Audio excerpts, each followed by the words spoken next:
voilà, 2 pilotes, 3 grands prix entre Jacques Villeneuve et Michael Schumacher. On efface tout et on recommence. C'est un nouveau et mini championnat du monde qui démarre aujourd'hui au Nürburgring. Le droit à l'erreur n'est plus permis. Alors pour vous, Jacques ou Schumi? Depuis le Nürburgring, voici le Grand Prix du Luxembourg de Formule 1, la 15e manche du championnat du monde. Et avant toute chose, nous retrouvons Jean-Louis Moncet dans les stands en compagnie du président de la Fédération internationale de l'automobile, Max Mosley. Oui, Max Mosley qui a très gentiment accepté de rester un petit peu avec nous. Max Mosley, toute une question, où en est-on du problème du Grand Prix de France l'an prochain? On a toujours ce problème de télévision, mais on est en discussion maintenant avec le gouvernement et je pense qu'on pourrait probablement résoudre ça. J'espère en tout cas avant le Conseil mondial du 8 octobre, parce que c'est là où on va décider le calendrier définitif. Président, hier la réunion avec la FIA et les constructeurs a été très très longue. Qu'est-ce qui s'est dit de très important? Alors on a longuement discuté des choses comme par exemple si on fait des essais chronométrés le vendredi, à la fin on a décidé de proposer au Conseil mondial qu'on continue comme on est. Mais il y avait pas mal de choses, beaucoup de détails sur le règlement technique, mais rien de fondamental, sauf qu'on a maintenant, on va proposer de libérer le nombre de tours qu'ils peuvent faire dans les essais libres. C'est pour les spécialistes c'est très important, mais pour les gens ordinaires c'est pas grande importance. Merci beaucoup Président, voilà l'information. C'est pas d'essai qualificatif le vendredi. Pierre Van Vliet, Jacques Lafitte, c'est à vous. Sur la grille de départ de ce Grand Prix du Luxembourg avec Mika Häkkinen en pole position sur la McLaren Mercedes. C'est la première pole position du pilote finlandais qui attaque son 94e Grand Prix de sa carrière aujourd'hui, c'est dire. Et c'est un grand jour pour Mika Häkkinen car c'est son anniversaire, c'est le 29e anniversaire. Là c'est l'autre McLaren Mercedes, c'est de David Coulthard en 6e position sur la grille. Entre les deux McLaren Mercedes, eh bien, nous avons les principaux animateurs et les protagonistes de la course au titre mondial avec les arbitres et les prétendants au titre. Jacques Villeneuve en première ligne sur la Williams Renault devant son équipier Heinz-Harald Frentzen qui aura peut-être un rôle important à jouer aujourd'hui. Et puis Fisichella 4e sur la Jordan Peugeot en 2e ligne donc devant Michael Schumacher et David Coulthard. Jacques Lafitte entre Villeneuve et Schumacher, ça va se jouer à très peu de choses aujourd'hui et comme d'habitude la stratégie des uns et des autres va jouer un rôle important. Oui, évidemment c'est un circuit où on ne connaît pas bien la stratégie des pneumatiques, mais en tout cas ce qui est sûr c'est que les deux McLaren de Mika Häkkinen et de David Coulthard vont jouer les troubles faits pour le championnat du monde. Il va être important aujourd'hui pour Villeneuve et pour Schumacher de minimiser les dégâts en pensant qu'une des McLaren Mercedes va gagner la course. Donc on sait qu'on va pas marquer le plein on va pas faire le plein de points aujourd'hui et que l'écart va se réduire certainement entre Schumacher et Villeneuve, c'est-à-dire il y avait un point d'écart. On pense que Villeneuve va peut-être repasser devant, mais que l'écart sera très minime et laissera une belle opportunité aux deux protagonistes de se disputer encore le titre jusqu'à Jerez, on l'espère. Et puis derrière les trois premières lignes, vous venez de voir passer Berger, Ralf Schumacher, Barrichello, Jean Alesi 10e et Olivier Panis 11e sur la Prost Mugen Honda, dont on salue le retour. La Prost Mugen Honda moins en verve que la semaine dernière en Autriche, Jacques. Vous savez que ici la voiture a été difficile à régler pour Olivier. Les pneumatiques Bridgestone ne sont pas aussi performants qu'ils l'étaient en Autriche. Mais je pense que pour la course, si on a adopté une stratégie chez Prost d'un arrêt ou de 2 arrêts, ça va déterminer le bon fonctionnement des pneumatiques. On peut penser qu'avec le plein, les pneumatiques vont marcher beaucoup mieux. Sur ce circuit du Nürburgring, les dépassements vont s'avérer très difficiles, pour ne pas dire impossibles. En tout cas, beaucoup moins nombreux que la semaine dernière en Autriche. Et donc c'est dans les stands que ça va se jouer avec des stratégies à soit 1, soit 2 arrêts. On sait que du côté de Goodyear, eh bien la plupart des concurrents sont en pneus durs, sauf les Jordan Peugeot de Fisichella et de Ralf Schumacher. On a un petit doute aussi pour la Benetton de Berger. Bien sûr, oui. Et donc eux pourraient s'arrêter à 2 reprises. En principe avec les pneus durs, eh bien les favoris devraient s'arrêter une seule fois. Ce serait également le cas chez Prost avec les Bridgestone de Panis. Jacques. Oui, a priori, mais vous savez, il faut se méfier des stratégies de paddock. On est là maintenant pour la course. Il y a 2 autres pièges aussi pour les pilotes ici. C'est ce départ avec cette courbe à droite où on arrive assez rapidement et on se jette dans la courbe. Donc un endroit difficile à passer pour le premier tour. Et puis il y a un autre juge, ça va être la chicane avant l'arrivée que les pilotes emploient et ça risque d'être très dangereux. Attention au départ, c'est parti. avec Hakkinen et Coulthard encore qui réussit un départ formidable. Et Coulthard qui déboîte même Villeneuve, Hakkinen en tête. On va voir les deux McLaren Mercedes qui vont virer aux 2 premières places. Villeneuve qui a failli être bousculé là. Et il y a une touchette. Deux Jordan. C'est physique et là avec Schumacher. Les deux Jordan. Et il coupe au plus court. La Schumacher, Ferrari.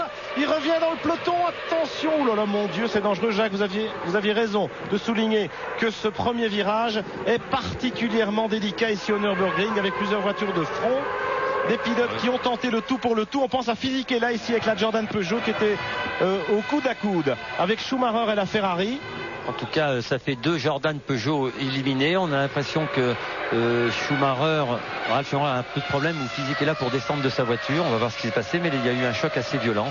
Évidemment, les pilotes sont tous très excités. Ici, on sait ici qu'on ne peut pas doubler, donc on essaye de doubler au départ et le résultat. Et on s'installe. Le résultat, c'est qu'on s'installe chez Williams, peut-être pour accueillir l'un des 2 pilotes, également chez Ferrari. Il y a peut-être eu touchette. Oui, parce que Schumacher est sorti assez fort dans la terre. On a dû abîmer les fonds plats, l'aérodynamique des voitures. Ça modifie complètement la course, en tout cas pour Jacques Villeneuve, s'il est toujours là. Et les 2 McLaren cavalent en tête. Jacques est là. Oui, Jacques est là. Il est 3e. Barrichello 4e. Alesi 5e. Magnussen. Il manque Frenzen. Il manque beaucoup de monde. Il manque Frenzen. Schumacher a perdu des plumes. Fin du premier tour. Nous avons Hakkinen devant Coulthard. Les 2 McLaren Mercedes. Villeneuve à 3 secondes. Barrichello. Alesi. Magnussen en 6e position. Les 2 Stewart Ford qui ont bien tiré leur épingle du jeu dans ce carambolage du premier virage.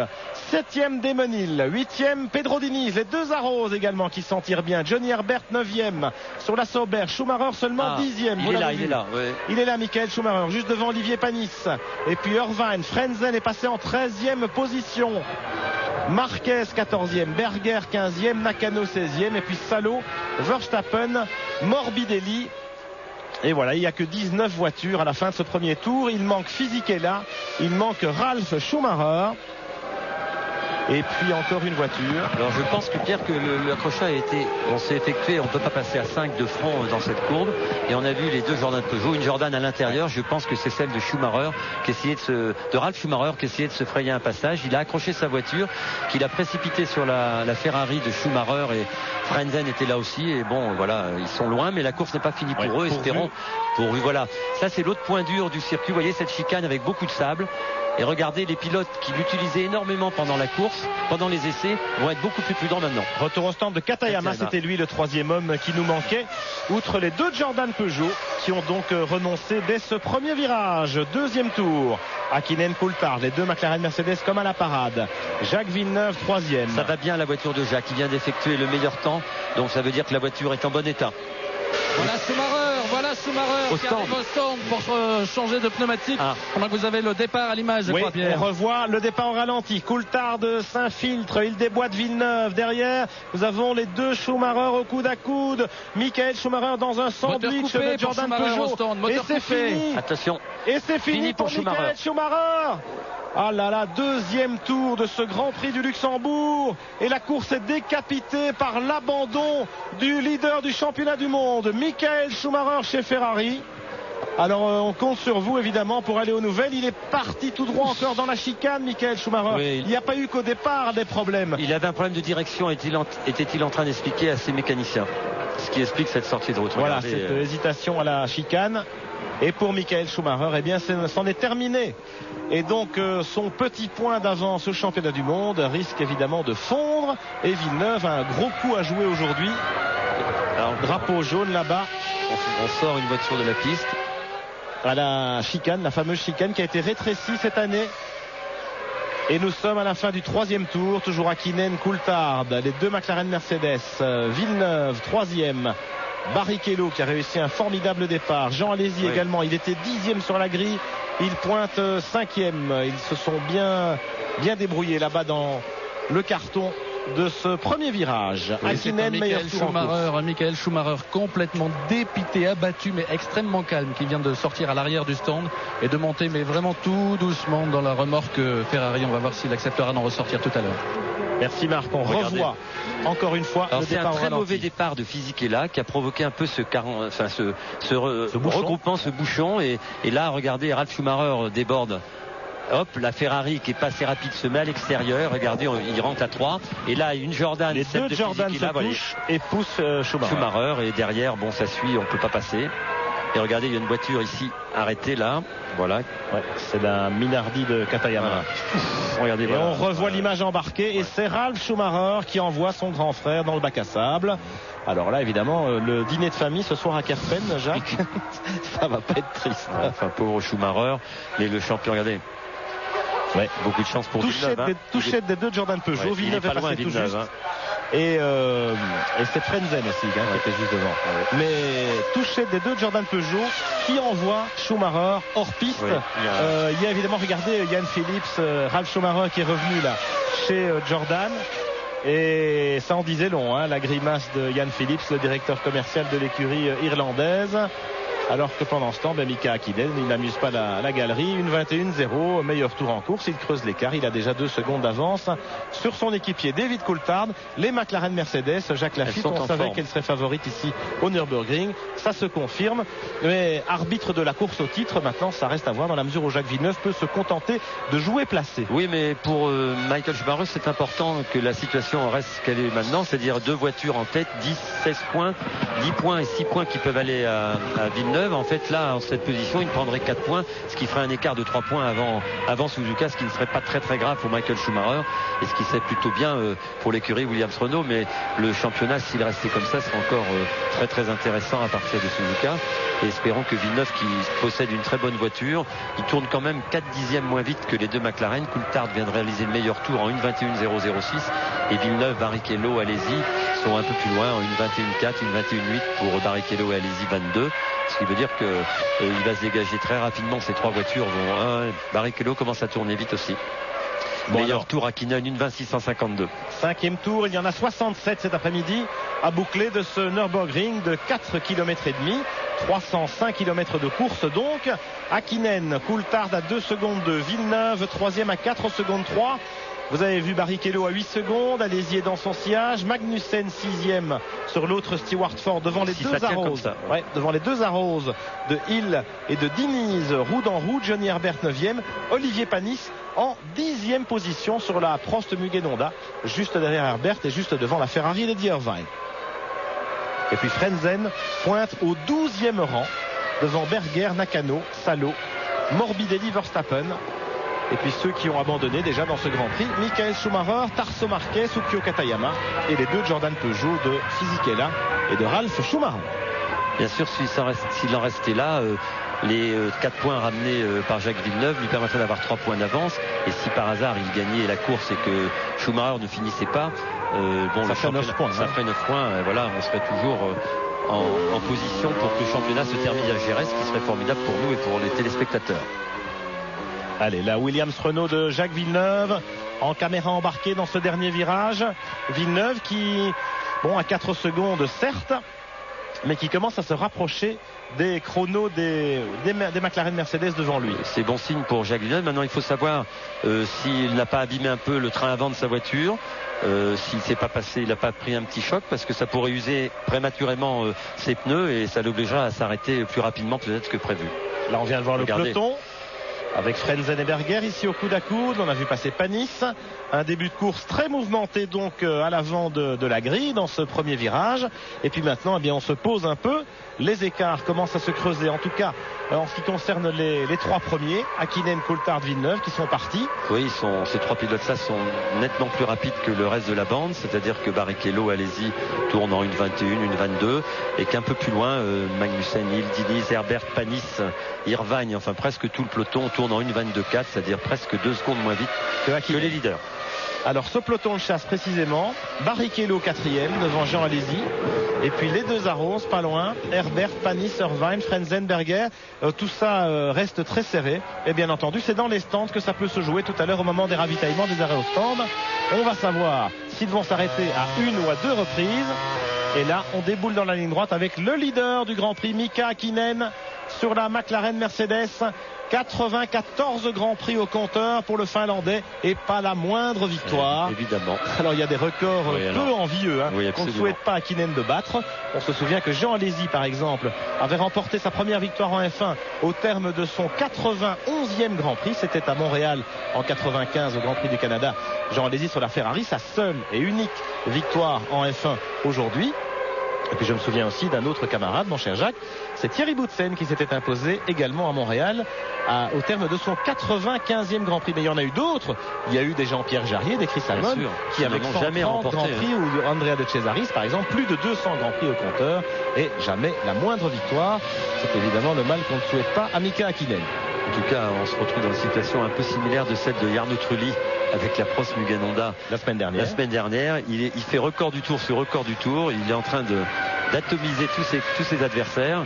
Et espérons pour lui que son moteur et sa mécanique va tenir le coup, parce qu'en fait le problème pour Hakkinen aujourd'hui, ça va être la fiabilité de sa voiture. Alors on peut espérer, puisque Coulthard a fini toutes les courses qui ont précédé celle-ci. Il a même gagné à Monza, il a fait deuxième à Zellweg. Donc on peut penser que ça tient, c'est quand même solide une McLaren Mercedes. Il est temps que ça rigole pour Hakkinen. Il faudrait que la chance change de camp. Hakkinen très malchanceux, notamment en Autriche la semaine dernière où il était en tête au premier tour. On se souvient de son abandon pour le moins précoce.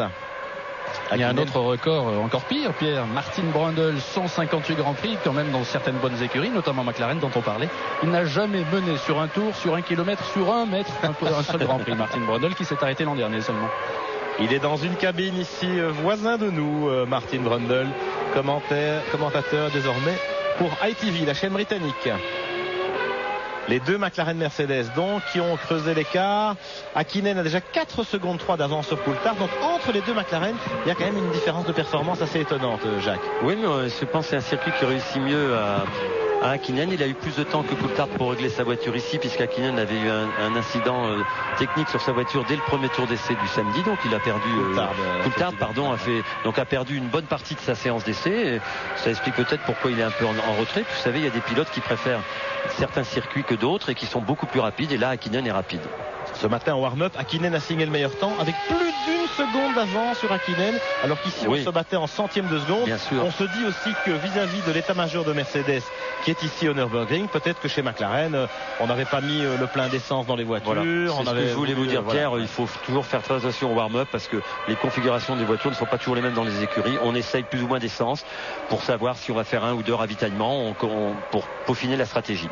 Alors une éventualité, c'est celle-là, c'est que McLaren n'ait pas mis tous ses œufs dans le même panier et que Hakkinen soit éventuellement parti pour une stratégie à 2 arrêts en profitant de sa pole, alors que Coulthard, qui partait 6e, n'en effectuerait qu'un seul. Ça pourrait peut-être expliquer la différence de rythme, de cadence entre les deux hommes de tête, 1 seconde au dernier passage. On se souvient qu'à Hockenheim, la stratégie de Benetton Renault, regardez, 1 seconde de tour quasiment avait été la même, c'est-à-dire Berger en pole position avait une stratégie de 2 arrêts, c'était formidable. On avait adopté la même pour Jean Alesi, mais malheureusement c'était trop difficile. Voilà l'état-major de Mercedes, on l'a aperçu là-bas sur le muret des stands avec Norbert Haug, évidemment le patron de Mercedes Motorsport, mais également les membres du directoire de Mercedes-Benz, Daimler-Benz, qui a mis évidemment beaucoup de moyens en Formule 1 et qui aimerait bien en recueillir les fruits.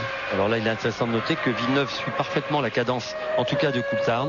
Il est légèrement plus vite de temps en temps, donc on pourrait penser que le pilote québécois va revenir courageusement sur Coulthard, et que par contre Hakkinen lui continue d'aligner les records du tour. Regardez le peloton de chasse, ça bastonne ferme là-bas, mais peu de dépassement. Le classement après 10 tours, tout de suite on fait le point. Hakkinen, Coulthard, Villeneuve, oh là, Berger qui a passé Panis si je ne me trompe pas, et Frentzen va en faire autant. Et oui, il profite évidemment. Allez, Olivier, il s'est fait un petit peu piéger dans la chicane par une attaque pour le moins agressive, incisive de Berger. Et ça l'a déséquilibré. Olivier à la sortie. Frentzen en a profité pour s'engouffrer. Alors le classement, vous le voyez, Panis vient de perdre 2 places par rapport à ce qui est inscrit dans le bas de votre écran. Il est 12e désormais derrière Berger et Frentzen. Hakkinen, Coulthard, Villeneuve 3e. Et puis tout le peloton qui défile. Barrichello, Alesi, ils sont à 2.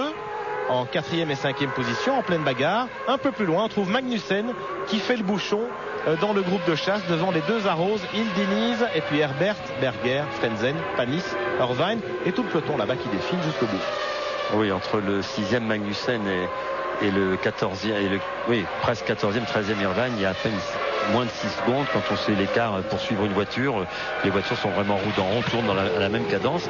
Pour expliquer le débordement d'Olivier, il a dû faire une petite erreur au freinage de cette chicane dont a profité très judicieusement Berger. Frentzen s'est engouffré. On peut penser aussi qu'Olivier effectuera peut-être avec ses pneus brisés 75 à l'arrêt et que la voiture étant plus lourde, il suit quand même la cadence. C'est très bon signe pour le final de cette course. Pierre et Jacques, vous vous souvenez que Jacques Villeneuve a déclaré hier que le freinage en course était très difficile pour la chicane, oui, car il n'y avait absolument aucun point de repère. J'allais le dire, Jean-Louis. Il n'y a aucun point de repère sur cette chicane, mais c'est bien pour le pilotage parce qu'on n'a pas une grande visibilité et c'est un peu au feeling du pilote et moi je trouve ça pas mal. Regardez Magnussen ici, talonné par Demonil, alors qu'on revient sur l'homme de tête, Mika Häkkinen. Esselé, 7 secondes et demie d'avance, il est en 19,9 déjà. Mika Häkkinen qui creuse l'écart. Moi je pense qu'il est parti pour 2 arrêts. J'ai du mal à imaginer qu'il creuse un tel écart à la régulière sur David Coulthard, son équipier. Lui-même dans la cadence de Villeneuve, 3e. Et puis 10 secondes derrière ces deux hommes, Barrichello et Alesi en pleine bagarre pour la 4e place. Jean Alesi qui effectue un très beau début de course, Jacques Lafitte, sur une Benetton qu'on savait vraisemblablement plus performante en course qu'en qualification, mais quand même il est là et bien là. Et puis je crois depuis hier, Jean Alesi et Berger ont modifié un peu l'aérodynamique de leur voiture et ça a l'air de marcher un peu mieux. Effectivement, il fait des très bons temps, il suit facilement la cadence de ses adversaires.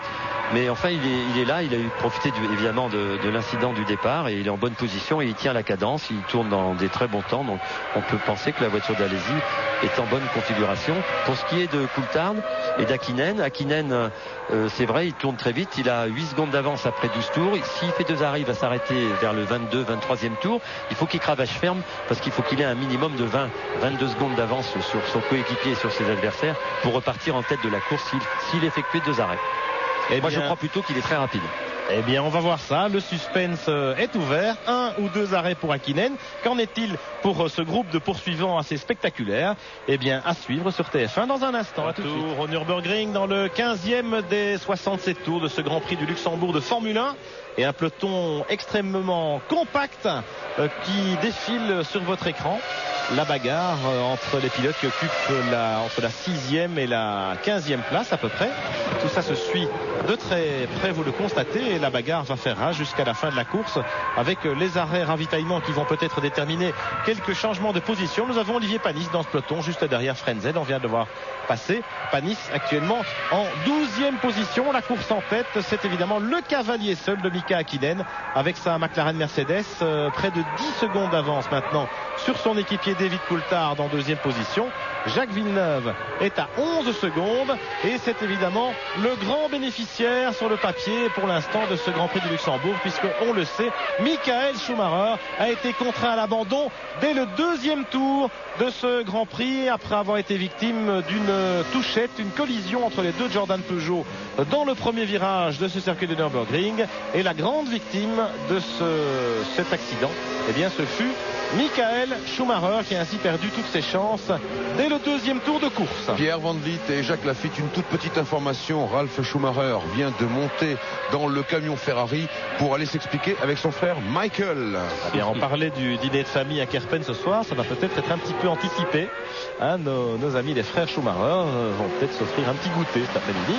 Mais évidemment, Michael va pas être content parce que entre Ralf Schumacher et Fisichella, on sait qu'il y a une grosse rivalité chez Jordan et qu'aucun des deux pilotes n'a voulu céder dans ce premier virage, Jacques, alors que Fisichella avait plus ou moins raté son départ. Et Ralf l'a un peu emmené sur la bordure. Et puis bon, il y a eu contact entre les deux Jordan Peugeot et Michael Schumacher qui était à l'extérieur n'a rien pu faire. Fisichella a voulu récupérer le retard accumulé au départ.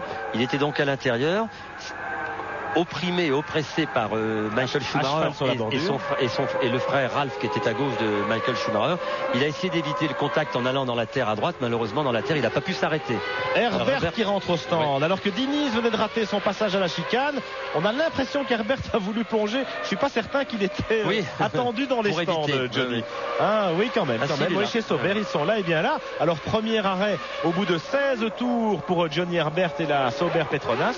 Il est clair que là, on était en peloton. attendre et qu'on va s'orienter vers une course à 2 pit stops. Il y a eu aussi, Pierre, beaucoup de crevaisons pendant ce week-end sur cette piste. On ne sait pas à quoi c'est dû, mais quelques voitures sont rentrées. 8 secondes 2, ça veut dire pas trop d'essence très peu d'essence. Johnny Herbert. Donc certainement encore un deuxième arrêt dans cette course pour le pilote britannique de l'écurie suisse. Là nous sommes avec Magnussen, le Danois, à la Stewart Ford, les Stewarts qui avaient bien marché en Autriche grâce aux pneus Bridgestone et qui confirment ici d'évidents progrès en performance. Le moteur V10 Ford qui était à la fois fragile et peu performant en début de saison, eh bien il a gagné en puissance et en fiabilité, du moins on croise les doigts pour eux, on espère qu'ils pourront aller au bout. La belle image d'Hakkinen.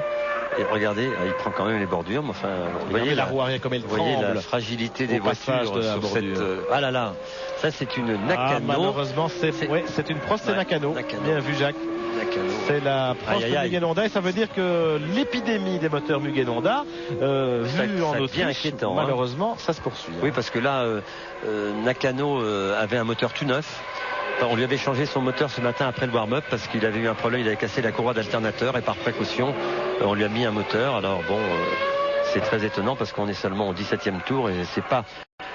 La fiabilité du Honda a été légendaire en tout cas, et vous voyez que depuis 2-3 courses on a peut-être voulu chez Honda, Mugen Honda en tout cas tester de nouveaux éléments qui iront peut-être sur un nouveau moteur l'année prochaine complètement a priori différent. Et pour la version Suzuka, vous savez qu'ils vont sortir une version spéciale à Suzuka comme ils font toujours les Japonais, et que là on travaille la performance et on prend des risques forcément. On prend des risques, espérons qu'on a pris des risques simplement sur la voiture de Nakano qui était un peu moins, qui est quand même moins bien placée que celle d'Olivier Panis. On avait peu de chance de ramener des points avec la voiture de Nakano, quoique dans un Grand Prix d'F1 rien n'est fait avant l'arrivée, mais on n'a pas dû mettre ce genre de situation, ce genre de nouvelles clés sur le moteur de Olivier Panis. En tout cas c'est ce que je vous souhaite. Il est toujours là, Olivier, en 11e position.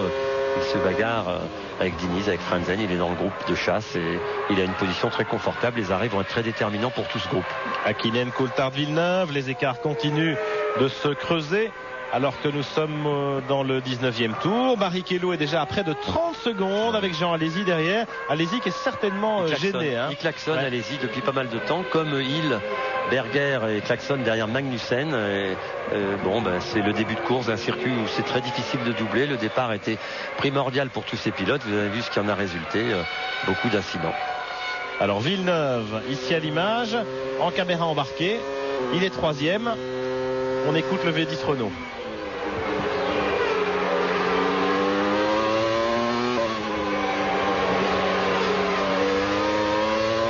C'est l'endroit là où Villeneuve a atteint sa vitesse la plus rapide, lors de 300 à l'heure. Regardez cette longue ligne droite avant la chicane. Voilà cette fameuse chicane avec un freinage sans point de repère effectivement, et les passages sur les bordures. Les deux pilotes sont en attaque, on bouffe bien la bordure à l'intérieur. C'est quelque chose de génial. Alors on va être sympa avec vous aujourd'hui, on va vous proposer de jouer maintenant avec nous aux top positions.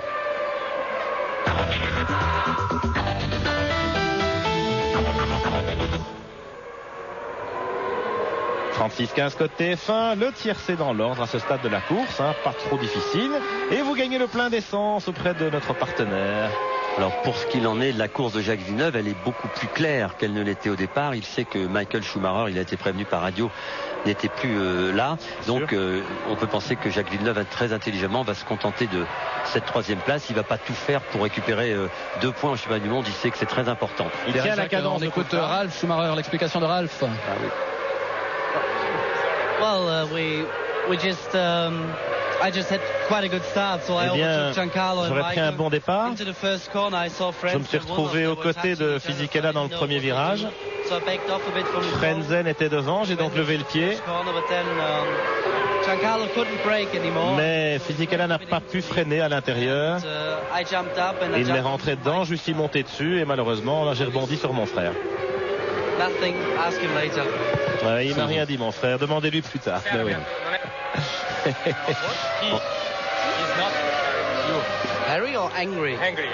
Non, il n'est pas fâché. Il est fâché sur vous? Non, c'est un incident de course. Il n'est pas fâché sur moi. Eh bien, Pierre Van Vliet, Jacques Lafitte, Eh bien, vous aviez raison. Jean Alesi s'impatiente derrière Rubens Barrichello. Il va sans doute s'arrêter à son stand maintenant. Oui, on pouvait penser que Jean Alesi et les Benetton feraient 2 arrêts. Donc c'est le moment de s'arrêter plutôt que de rester et de perdre son temps. Ben voilà, on s'arrête. Le voilà, Jeannot. Il est chez vous, Jean-Louis. Le voilà, oui, absolument. On lui met tout de suite 4 pneus absolument neufs. Le plein, je n'ai pas le chrono sous les yeux, mais ça prend un petit peu de temps. Toujours de l'essence, encore de l'essence. 9 secondes et demie. Ça veut dire qu'il y aura encore un arrêt ravitaillement pneus essence pour Jean Alesi. Et il repart derrière le peloton de chasse. En tout cas, on a bien fait d'arrêter Jean Alesi qui se morfondait derrière Barrichello, et on peut espérer que maintenant il va tourner plus vite et récupérer, à partir du moment où les autres pilotes devant lui vont s'arrêter, récupérer sa place. Il repart 12e, Jean Alesi, juste devant Morbidelli. Dans ce 20e tour, Hakkinen, Coulthard, Villeneuve, Barrichello, Magnussen, maintenant 5e, Demonil 6e, Berger a passé Diniz, il est 8e, Diniz 9e, Frenzen 10e, Panis 11e, tout ce beau monde toujours roue dans roue. Voilà, Magnussen, Hill, Berger, et puis un petit peu plus loin, Diniz, Frenzen, Panis et Irvine. Alors pour rassurer les supporters d'Olivier Panis et de la Prost, Panis tourne toujours dans des trains très performants. Ça veut dire que Panis n'est pas fatigué, il continue à tenir une cadence très élevée. Et nous savons, parce que nous avons, c'est un peu réel de majesté ça, hein, Jacques. Oui. Oh, là, il y a un dépassement, c'est Frenzen qui déborde irrésistiblement Pedro Diniz à son tour. Et on attend Berger, cette fois dans le stand Benetton Renault. Il est là. La seconde Benetton vient de rentrer. Et quand je parlais du Tourelle de Majesté et d'une information, Jacques, c'est qu'on sait que Panis s'arrêtera qu'une seule fois. Hein. Oui, je pense qu'il va s'arrêter qu'une seule fois. Il faut toujours se méfier avec ce que les gens vous disent dans les teams. Mais vraisemblablement, on va le savoir très vite, parce que où on va s'arrêter maintenant pour ceux qui veulent faire 2 arrêts. On est au 21e tour, on peut aller jusqu'au 23, 24e tour, mais on ira guère plus loin dans les écuries qui ont choisi de faire 2 arrêts. Un arrêt beaucoup plus court pour Berger que pour Alesi, même s'il ne faut pas trop se fier au chrono en bas de votre écran. Hein. 6 secondes, il est resté encore arrêté au moins 2 secondes après que le chrono se soit arrêté, Berger. Mais Alesi s'est arrêté 9 secondes et demie. Mais Berger est quand même reparti derrière Jean. C'est la moindre des choses, puisqu'il était assez loin derrière au moment de son arrêt. Il vient d'enlever une protection de visière. Là, vous voyez, derrière lui, il y a Verstappen avec Johnny Herbert qui, lui, avait été le premier à s'arrêter cet après-midi. 2 arrêts donc pour tous ces pilotes. 67 tours de course. Et ceux qui en sont à une stratégie à 2 arrêts, eh bien, ils vont s'arrêter forcément dans les moments qui viennent. Jacques, vous surveillez un peu les stands. Oui, on surveille un peu ça. On surveille aussi la température de la piste qui est quand même 5-6 degrés moins chaude qu'elle ne l'était hier aux essais. L'air est toujours le même, il fait 18 degrés ici au Nürburgring, au Grand Prix du Luxembourg, mais c'est vrai que la piste étant un peu plus fraîche, on peut peut-être éventuellement avec les pneus durs ne faire qu'un seul arrêt, mais on va le savoir très rapidement, Pierre. Alors Hakkinen, est-ce qu'il va s'arrêter 2 fois ou pas, hein, il a 12 secondes 7 d'avance sur Coulthard. Si c'est à la régulière, c'est magnifique, hein, parce que creuser un écart pareil à armes égales avec son équipier, c'est pour ainsi dire du jamais vu.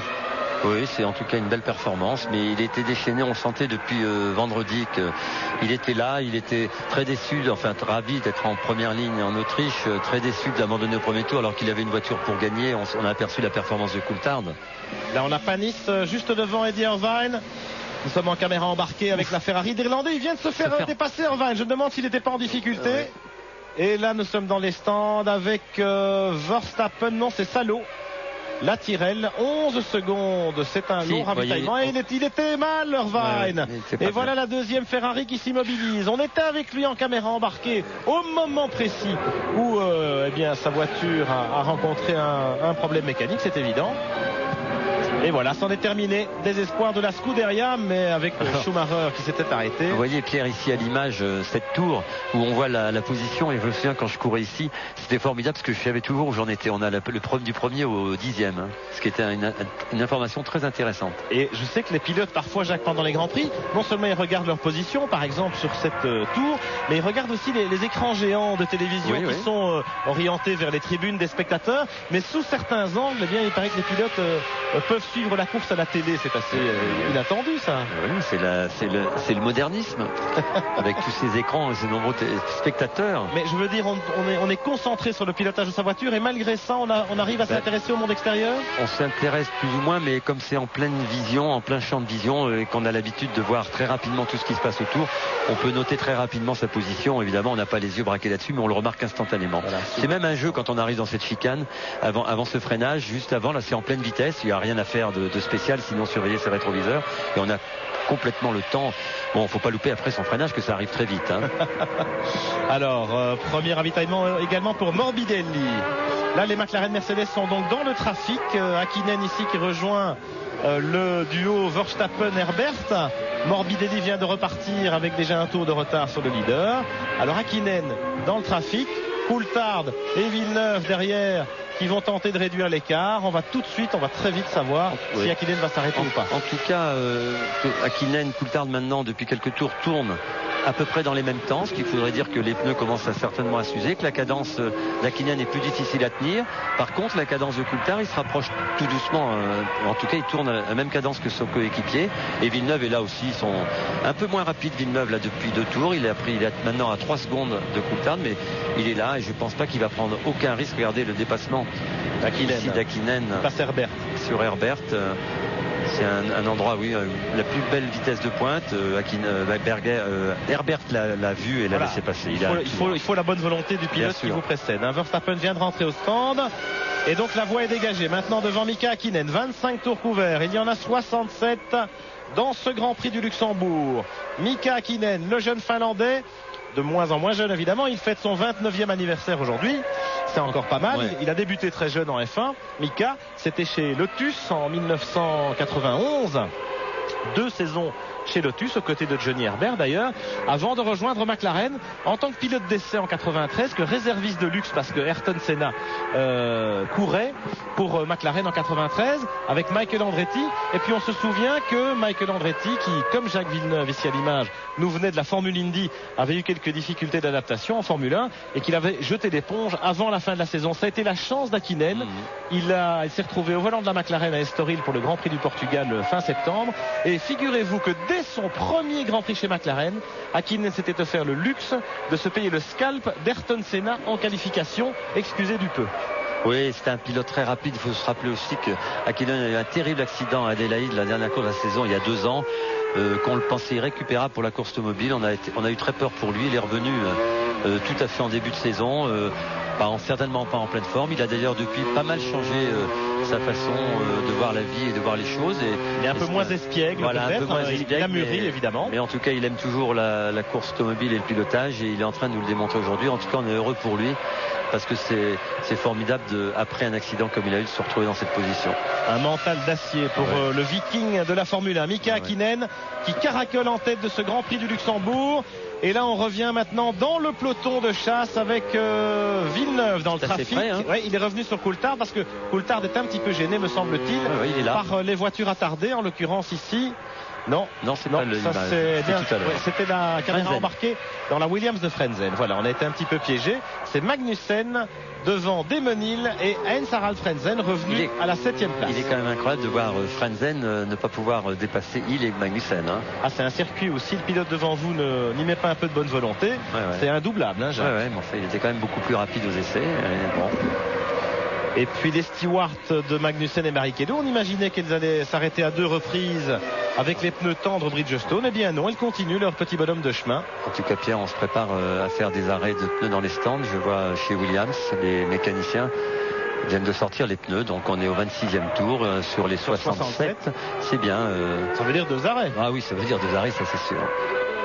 Alors, à moins qu'on s'arrête que dans 3-4 tours, ce qui pourrait aller jusqu'au bout avec un seul arrêt. Hakkinen, meilleur tour, une 19,576. Il n'a pas besoin de s'arrêter, ou alors il n'a plus beaucoup d'essence dans son réservoir. Coulthard à 12 secondes. L'écart se maintient maintenant. Villeneuve à 14 secondes. Il est un petit peu revenu sur l'Écossais. Et puis la surprenante 4e et 5e place et 6e place des 3 pilotes chaussée de Bridgestone qui tiennent la cadence. Barrichello vient de tourner en 1,20, de descendre en dessous de la barre des 21, ce qui n'est pas le cas de Magnussen, de Hill et de Diniz, qui sont juste derrière, mais il y a derrière ces 3 voitures équipées en Goodyear, il y a quand même 4 ou 5 voitures mélangées. Donc il y a encore une très belle bagarre en perspective pour la 4e, la 5e et la 6e place entre tous ces pilotes. Ils sont pas loin d'être 7 pour cette place en 4e position à l'arrivée du Grand Prix. Oui, il y aura des points à prendre à l'arrivée, des points importants évidemment. Et attention, voilà Desmonil qui essaye de déboîter Magnussen. Magnussen qui est en difficulté depuis 1 ou 2 tours. Et derrière, eh bien, on aimerait bien passer. Mika Hakkinen, confirmation de son record du tour. Ça y est, Mika Hakkinen s'arrête. 27e tour, il en reste 40, Jack. Deux tours. 2 arrêts. 2 arrêts, oui. Voilà. J'ai gagné mon pari. Oui, c'est bien en tout cas. Hakkinen au stand, le leader. On va voir tout de suite combien on met d'essence dans la voiture. Avec 12 secondes d'avance sur Coulthard. Il rentre lentement, hein, vous avez vu? Bah oui, mais il y a la vitesse limite. Vous savez que les voitures sont programmées électroniquement pour ne pas dépasser la vitesse autorisée. Villeneuve aussi s'arrête au stand. Et Villeneuve en même temps dans le même tour. Repart. Hakkinen repart au moment où Villeneuve rentre. 6-9. 6-9, ça veut dire très peu d'essence. Un très bon arrêt chez McLaren, comme d'habitude. Coulthard en sait quelque chose. Voilà Hakkinen qui repart. Villeneuve est dans les stands, 8 secondes d'arrêt. Il perd 2 secondes rien que dans son ravitaillement, Jacques Villeneuve. Le voilà à la sortie des stands. Ils repartent loin derrière le peloton. Il va être intéressant de voir ce qu'on va faire chez McLaren avec la voiture de Coulthard, qui peut-être va prendre le risque de n'effectuer qu'un seul arrêt. C'est fort possible parce qu'il tourne toujours très vite. On s'est aperçu aussi que s'est arrêté avec évidemment moins d'essence Hakkinen et qui tournait en 1,19. Il avait fait le record du tour, le tour avant de s'arrêter.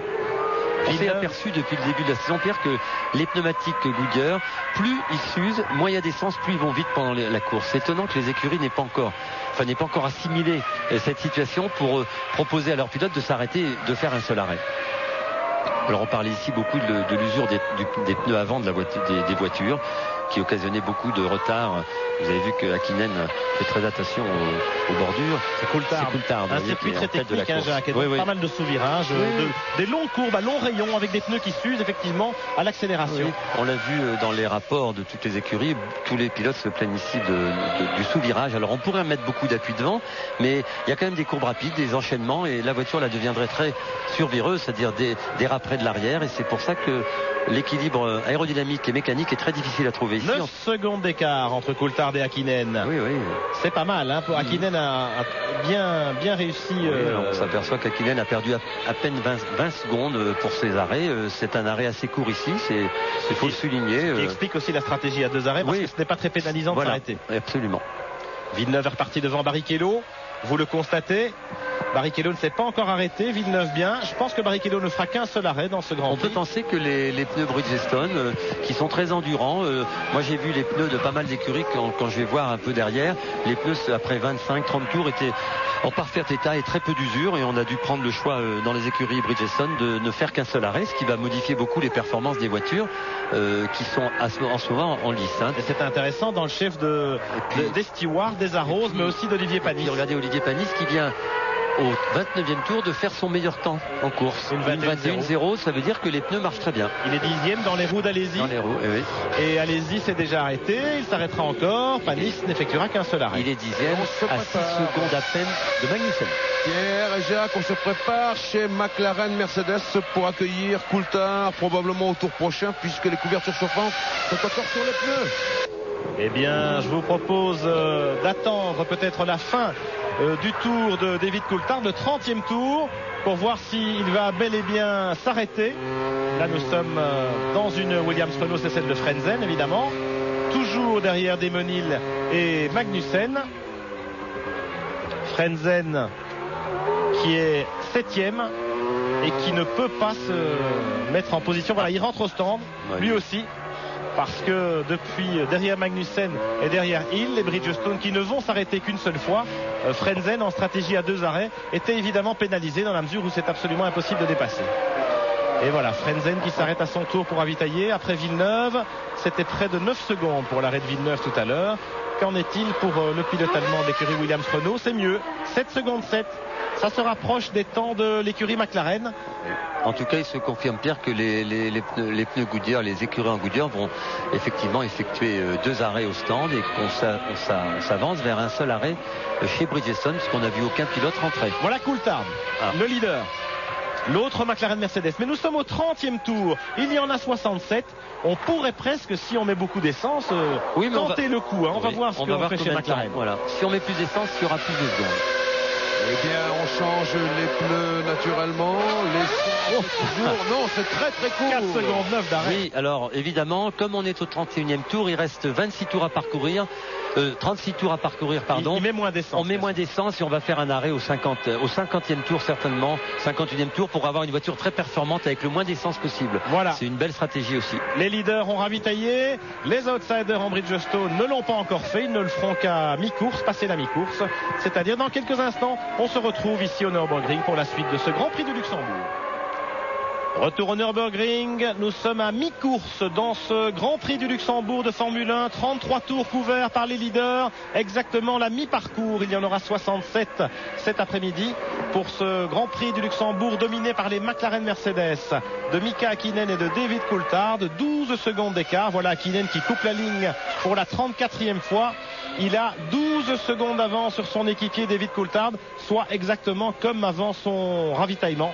Le voilà Coulthard là-bas au bout qui déboule, suivi par Jacques Villeneuve. Il y a une tirelle entre les deux hommes qui est doublée, qui est à un tour. Jacques Villeneuve pointe à 16 secondes, vous le constatez.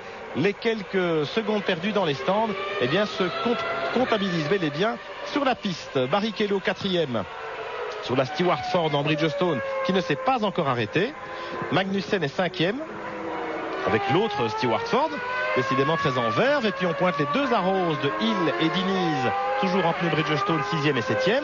Jean Alesi qui s'est arrêté pour un premier ravitaillement est en 8e position, mais il est un petit peu gêné par les Arrows. Il est juste derrière là-bas, derrière Diniz, alors que Hill attaque Magnussen, tenter plus. Et puis Olivier Panis pointe au 9e rang sur la Prost Mugen Honda, juste derrière Diniz et Alesi. Une course Pierre, où voici Michael Schumacher. on écoute Michael Schumacher au micro de Marc Minardi dans les stands. Évidemment, il y a eu un problème au départ. La voiture de mon frère Ralph est montée sur ma roue et a cassé une suspension.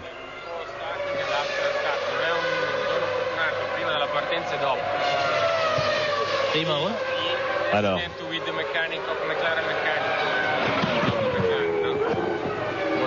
non, il y a un léger malentendu. Oui, effectivement, avant le départ, on avait vu ça au moment où il quittait les stands. Il y avait eu un mécanicien de McLaren. Rien à voir avec l'accident du départ. Très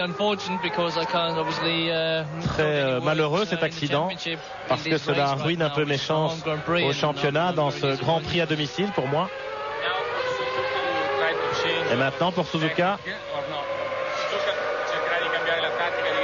vous allez changer de tactique? Qu'est-ce que je devrais changer, répond Schumacher. Vous savez...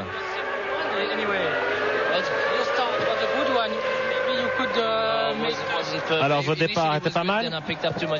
Oui, pas mal, mais j'ai un petit peu patiné et c'est pour ça que Ralph m'a dépassé.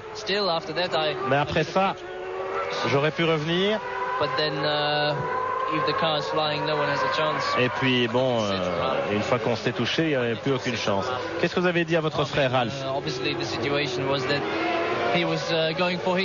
Évidemment, la situation était que lui faisait sa course et qu'il était en bagarre avec Fisichella de son côté. Et bon, il n'a pas pu m'éviter. Pour le championnat, c'est évidemment la mauvaise opération. Oui, c'est la vérité. C'est très malheureux. Je suis très déçu. Voilà pour Michael Schumacher. Le grand battu, le grand perdant de ce Grand Prix du Luxembourg, effectivement, le Grand Prix à domicile pour les frères Schumacher, puisque leur ville natale de Karpen, près de Cologne, est située à moins de 50 km du Nürburgring. Jacques Lafitte, pendant ce temps, vous suivez avec intérêt la bagarre qui oppose... Ah, ça y est, rentre. Oh, voilà Demonil qui rentre, et vous voyez que le peloton des Bridgestone est là, hein. Magnussen, Hill qui rentre, et puis un peu plus loin, Diniz, avec Olivier Panis et Jean Alesi au milieu du paquet. En tout cas, c'est l'heure pour les pneus Bridgestone d'aller au stand. C'est la mi-course. Oui, un peu plus de la mi-course maintenant. Des arrêts un petit peu plus longs pour embarquer davantage d'essence afin d'aller au bout. Chez Arrows Yamaha, Demonil, ça va faire pas mal, hein. Non, regardez, les pneus ça va vite, mais il faut encore mettre un peu d'essence. Il a calé Demon. 10 secondes d'arrêt et malheureusement il a calé au moment de remettre la première. On reprend le démarreur. Il n'est pas content, hein, regardez, hein. Il peste. Oui, parce que là, il perd toute redémarrer chance de marquer des points en championnat. Est-ce qu'il va redémarrer? Alors qu'il était en position il a un problème. de finir dans les 6 premiers. Regardez la roue arrière. Absolument. Il a calé parce qu'il va recaler. Il y a un problème d'embrayage. Ah, on l'a aidé. Vous avez vu qu'il a enclenché la vitesse sans embrayage.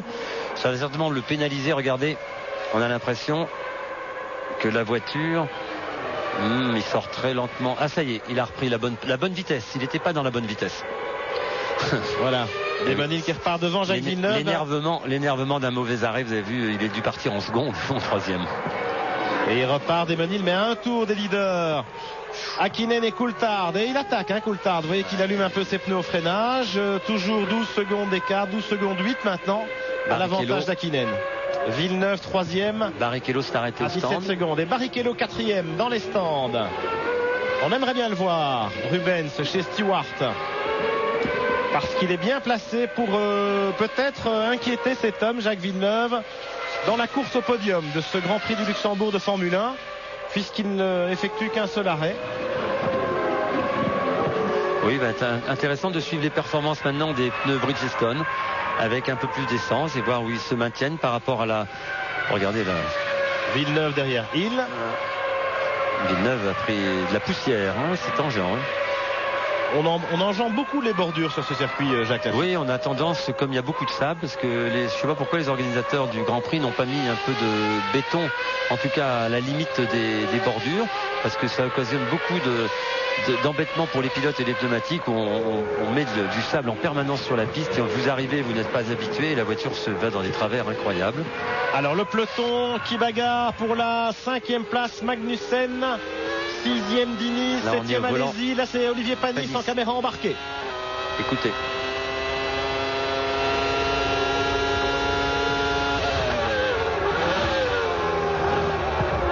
Oui, il est bien revenu. Oui, Pierre et Jacques, vous parliez du peloton des Bridgestone. Eh bien, je peux vous dire qu'il n'y a absolument aucun affolement pour l'instant dans l'écurie Prost Grand Prix. Eric, le team manager, Eric Villemain est devant l'emplacement, mais... aucun fait de circuit, tous les pilotes, les mécaniciens sont au cours de la télé. Voilà. On vient seulement maintenant de donner l'alerte. Oui, ce qu'on peut être sûr, c'est qu'ils ne vont pas faire tout le Grand Prix sans s'arrêter. Alors ce qui est très important dans ce ravitaillement, Jacques, il y a un seul arrêt pour les Bridgestone, on l'a dit.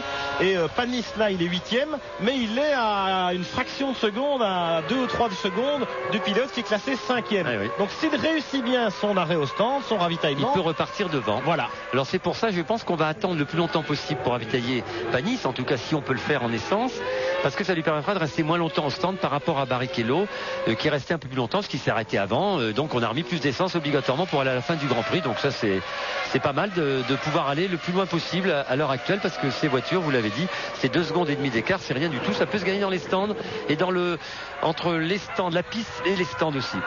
Alors, bien vu, c'était une fausse alerte. Tous les mécaniciens sont repartis à l'intérieur du stand. On a dû choisir, on a dû penser qu'il y avait assez d'essence, on a dû contrôler sur les ordinateurs. Pierre et Jacques, je vous propose d'écouter la réaction de Jean Todt au double abandon de Michael Schumacher et d'Eddie Irvine. C'est une double mauvaise opération aujourd'hui pour Ferrari, Jean. Oui, c'est sûr que c'est pas une très bonne opération. C'est dommage qu'il y ait eu cet incident au départ qui tout de suite a éliminé Michael. Donc il faut espérer maintenant que les 2 McLaren puissent rester devant Villeneuve. En ce qui concerne Eddie Irvine, il a eu un problème de moteur, mais on ne peut pas en dire plus pour l'instant. Vous étiez à l'instant dans le bus Ferrari avec Michael Schumacher. Comment réagissait-il? Écoutez, après une déception de ce genre, la réaction c'est de ne pas dire grand-chose et puis de laisser les choses s'apaiser. De toute façon, on sait que Schumacher est un très grand champion. Il va se battre jusqu'au dernier tour du dernier Grand Prix pour avoir ce titre. Oui, c'est sûr qu'on va se battre, mais enfin, il vaut mieux se battre sur la piste plutôt que de se battre dans le motorhome. Merci beaucoup, Jean-Todt. Merci, Marc Minary. Et pendant ce temps, on a eu une formidable bataille dans les stands entre Diniz et Magnussen. Mais Magnussen est au ralenti. Il y a un problème sur la Stewart. Il est parti en pneu neuf. Il est parti prudemment, trop prudemment. Il y a un problème sur la Stewart Ford de Jan Magnussen qui occupait la 5e place, qui a ravitaillé en même temps que la Rose de Pedro Diniz. Oui, il est au ralenti. Et puis Diniz est sorti, il l'a dépassé instantanément. J'ai l'impression que jusqu'à la ligne de sortie des stands, tout allait bien. En tout cas, Pierre, un seul pilote n'a pas ravitaillé, c'est Panis. Bravo pour l'écurie, la stratégie est bonne parce que si on arrive à mettre 10 litres de moins dans la voiture, c'est une seconde déjà de gagner sur les poursuivants et les adversaires qu'il avait devant lui. Ça peut le replacer pas très facilement, mais en tout cas peut-être en tête de Magnussen devant Alesi et Magnussen. Jean-Louis Moncey, vous allez nous dire qu'il est là. Il arrive. On est prêt voilà. ici pour accueillir Olivier. Le voici, voilà. En 7e position. Top. Les pneus neufs. On surveille avec les extincteurs l'essence maximale. Le moteur à fond. Bravo, très bon ravitaillement. 9 secondes 6. Et on est reparti jusqu'à l'arrivée pour Olivier Panis. Attention, c'est important. On va voir où il repart par rapport à ses adversaires directs. En l'occurrence, il est au milieu. Barrichello, il y a Desmenil et il y a la McLaren d'Hakkinen qui revenait pour prendre un tour à Diniz. Pardon, c'est Diniz qui est devant Panis. Et Hakkinen prend l'avantage. Alors pas facile à ce stade du Grand Prix, alors que là c'est Morbidelli qui s'arrête une deuxième fois dans les stands chez Sauber. Magnussen. Et il semble qu'il y a quelques problèmes. Magnussen aussi est revenu au stand. Il avait un problème. Donc il est effectivement en panne, le voilà. Magnussen, dommage pour le jeune Danois qui était bien placé également pour l'équipe Stewart Ford. On se bouscule un peu dans les stands et nous on va essayer de vous piéger en jouant à l'instant au concours Top Position. C'est parti.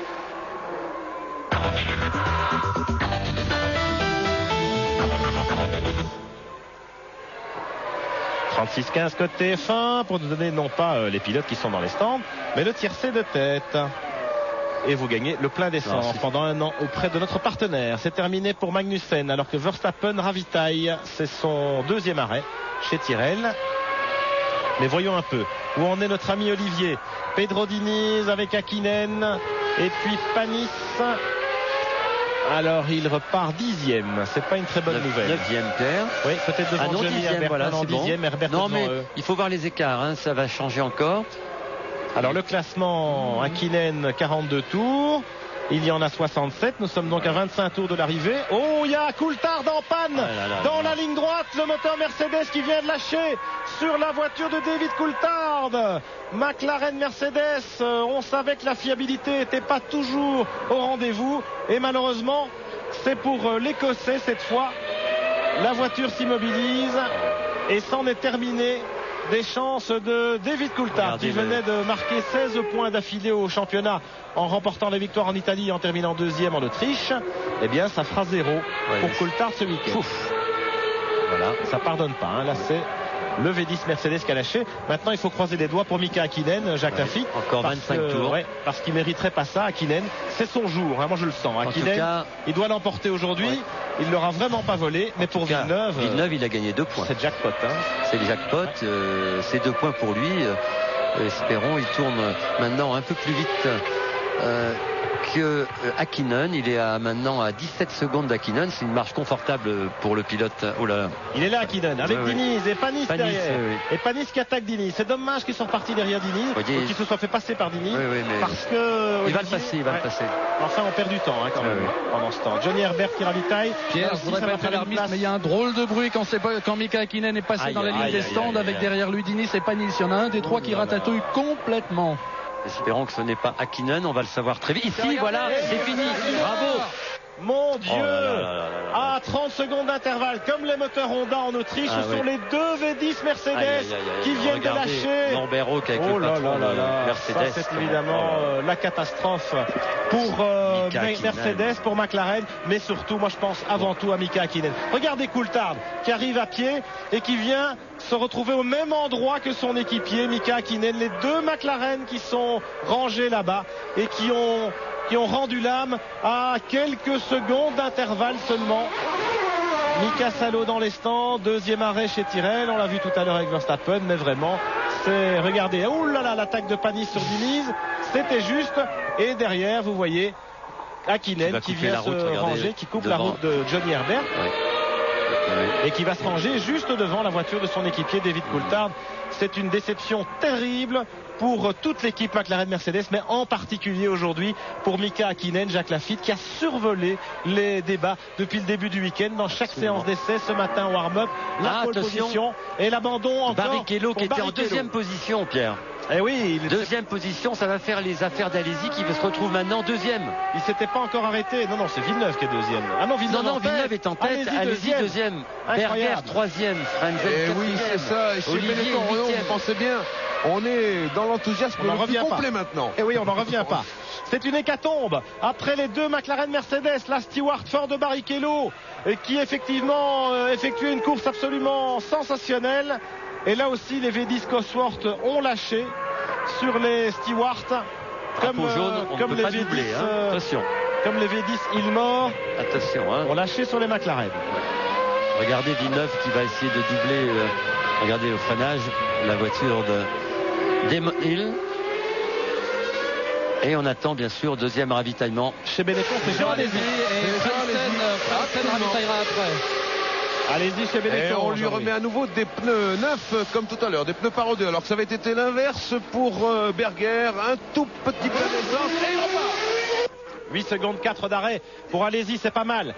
Alési qui occupait la deuxième place avant ce ravitaillement et qui repart sur une piste dégagée.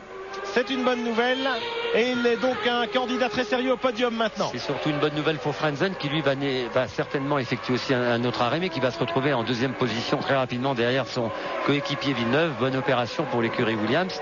On sait que Berger va s'arrêter, Frenzen va aussi s'arrêter, que Diniz, Panis, eux ne s'arrêteront plus, qu'ils sont à 30 secondes, un peu moins de 30 secondes de Berger, de Frenzen et d'Alési, ce qui veut dire qu'ils n'ont pas perdu la possibilité, eux, de bien se classer pour le Grand Prix. Il suffirait pour cela que les arrêts d'Alési, Berger et Frenzen soient beaucoup plus longs. Regardez, oui, ça y est. Classement en 45e tour, Villeneuve, Berger, Frenzen qui doivent encore s'arrêter, Alési qui s'est arrêté, Diniz qui s'est arrêté, Panis qui ne s'arrêtera plus non plus. C'est pas mal. C'est pas mal pour les Bridgestone, d'autant plus que Panis attaque Diniz. Beaucoup de changements quand même en si peu de tours. Pierre, en l'espace de 3 tours, on a perdu 3 leaders, enfin 3 voitures importantes. Hakkinen, Coulthard et Barrichello qui faisaient une très belle course. Voilà Berger, et on attend Berger, oui effectivement. Alors que chez Williams, on attend Frenzen. Un petit peu d'essence. Le changement des roues neuves, des pneus neufs. Attention, et il repart. Allez, un petit coup sur le pare-brise. 7 secondes 7 pour Berger. Une seconde de mieux qu'Alési. Alors il est là, Alési. Regardez, il déboule dans la ligne droite et Berger repart derrière lui. C'est pas plus mal. Et regardez qui arrive derrière sont les Diniz. Oui, Diniz et Panis. Diniz et Panis sont tout près. Les deux Bridgestone Boys rescapés. Regardez derrière. Voilà. Et puis derrière, Diniz et Panis. Donc regroupés en moins de 10 secondes sur la piste, les deux Benetton. Alési, Berger et puis Pedro Diniz sur la Rose et Olivier Panis sur la Prost Mugen Honda.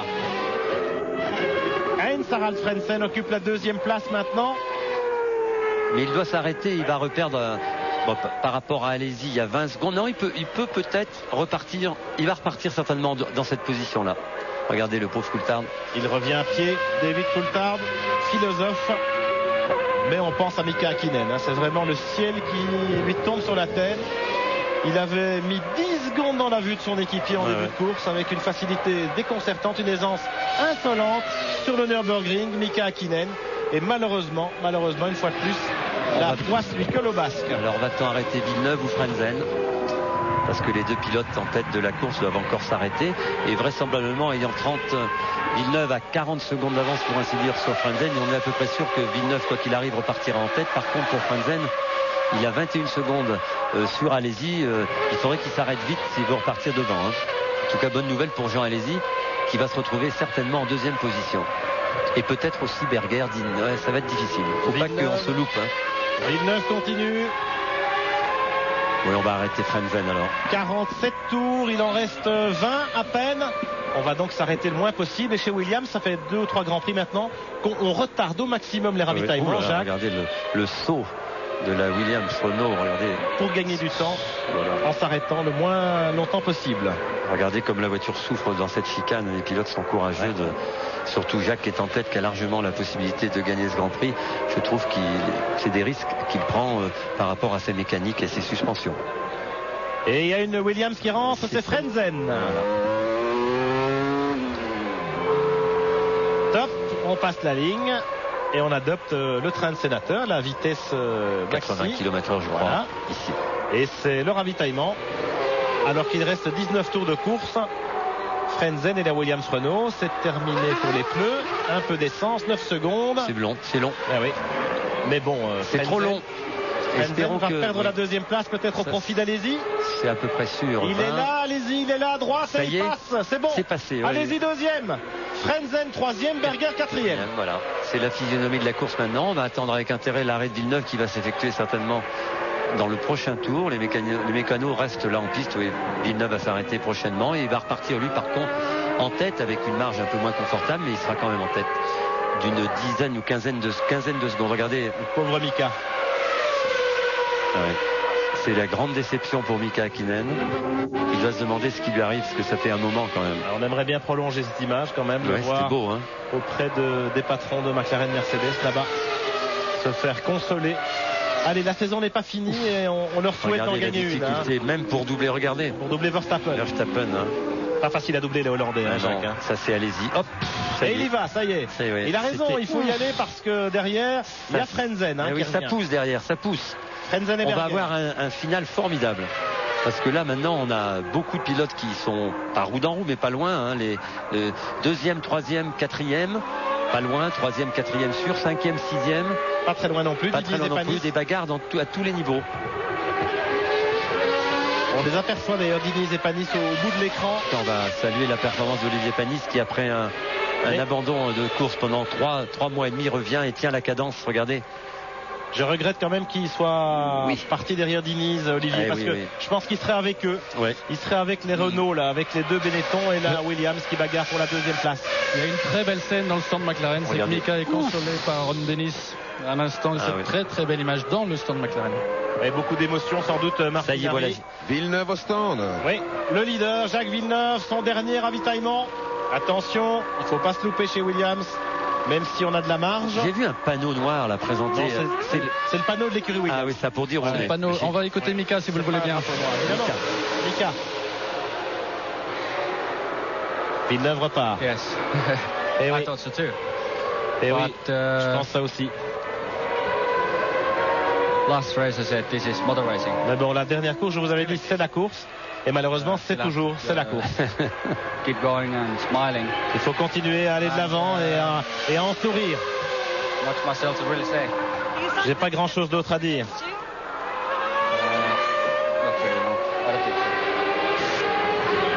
J'ai pas compris la question là.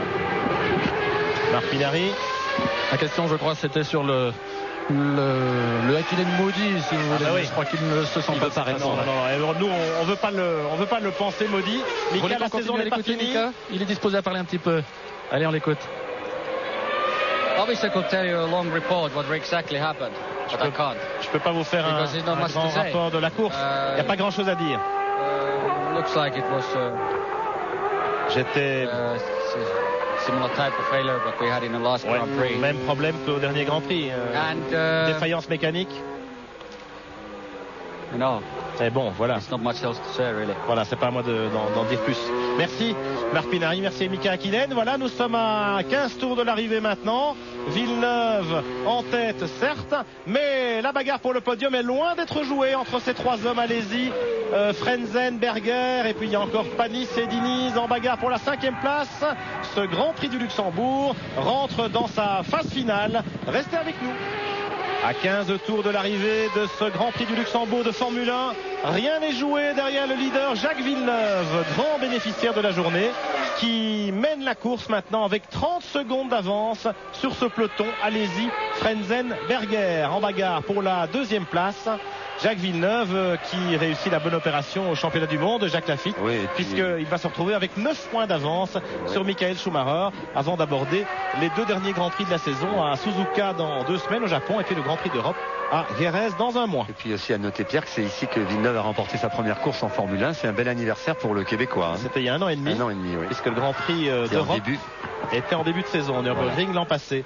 En avril, si je me souviens bien. En tout cas aussi une très grosse bagarre. Diniz et Panis. Diniz pour la 5e place, on les a qui gêne un peu malheureusement Olivier, qui perd du temps, qui avait la possibilité, je pense, de suivre le train de Berger et de faire ici l'arrêt d'une Tyrrell en moins. C'est Verstappen. Et ce Panis qui est très handicapé, enfin soyons heureux, il est en 6e position pour son retour à la compétition. Il va être bientôt talonné par Herbert qui revient très très... Regardez. Frenzen à Villeneuve maintenant. On passe d'une Williams à l'autre. Villeneuve en tête. 53 tours couverts pour le Québécois. Et là, dans ce cas-là, Jacques, on est en tête avec 30 secondes d'avance. On va faire le trou au championnat du monde. Ouais. Qu'est-ce qui se passe dans la tête du pilote? Il se passe qu'on est en tête, c'est vrai, mais qu'il faut surtout pas se déconcentrer parce qu'il sait qu'il va gagner cette course, Jacques, s'il n'y a pas de problème mécanique. Mais il faut surtout pas qu'il se déconcentre parce qu'on a souvent tendance à dire je vais ralentir la cadence, je suis en tête, et on commence à écouter les bruits de la voiture. On est très inquiet. Et faut pas et là, il remarque qu'il a du travail. Non, mais c'est ce qu'il fait, Jacques, oui. Parce qu'il vient de laisser une seconde au groupe de chasse. Jean Alesi, qui fait une course sensationnelle. Formidable. Et Gerhard Berger aussi, d'ailleurs les deux on les voyait, les deux vieux compagnons de l'écurie Benetton. Ça fait 7 saisons qu'ils sont équipiers, Berger, Alesi. Incroyable. 7 ou 6. Ils vont faire un beau cadeau Ferrari pendant des années, et puis un beau cadeau pour Briatore. Qui quitte ce soir l'écurie Benetton, remplacé par Desrichard. Et c'est vrai qu'on n'attendait pas à telle fête les deux Benetton d'Alesi, mais en tout cas on est heureux pour Jean et aussi pour Gerhard Berger. Et puis ça fait plaisir aussi, ça va faire pour ainsi dire plaisir à Renault, 4 moteurs Renault en tête. Ah bah oui, évidemment. Attention à la Tyrrell. Oh là là, voyez, ça c'est Verstappen tout à l'heure. Mais attention à l'autre Tyrrell, celle de Mika Salo, qui est juste devant Alesi maintenant. On a vu que c'était très très difficile de doubler sur ce circuit. Là on est chez Prost. Regardez, avec Anne Panis, l'épouse d'Olivier. Et les Bleus, ma foi, sont tendus. Ils sont soudés. À cette image, regardez, l'image d'Olivier Panis en caméra embarquée, toujours derrière Diniz.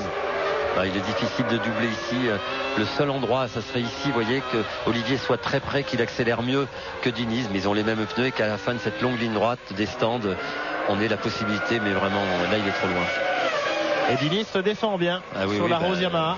Diniz a fait de gros progrès. Il y a Johnny Herbert derrière sur la Sauber. C'est ça aussi auquel doit penser Olivier Panis, s'il voit revenir Herbert qui était à 7 secondes tout à l'heure, qui n'est plus qu'à 2 secondes. Et ça, c'est inquiétant pour Olivier, mais enfin... C'est quand même un très beau retour de la part du Grenoblois, Olivier Panis. Oui, parce que je peux vous dire que c'est pas un circuit facile. Il y a beaucoup de rythme, beaucoup de cadence, des gros freinages.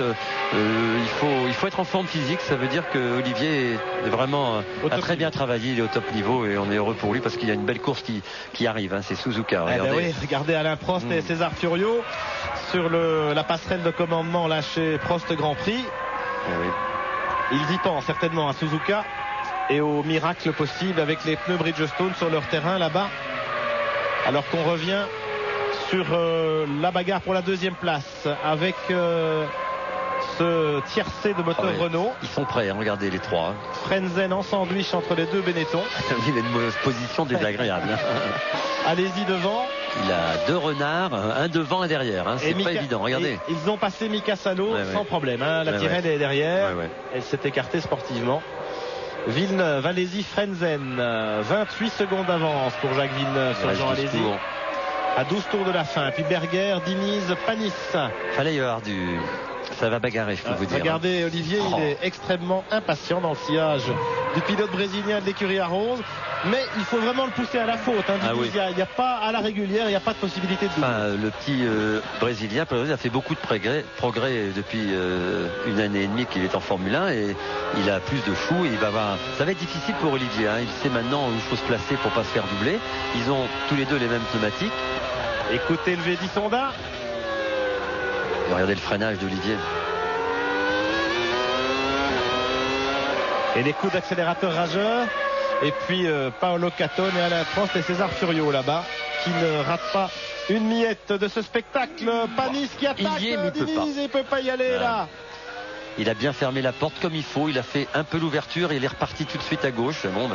C'est comme ça qu'il faut faire pour rester devant. C'est quand même, on joue pour la 5e place, 2 points au championnat du monde.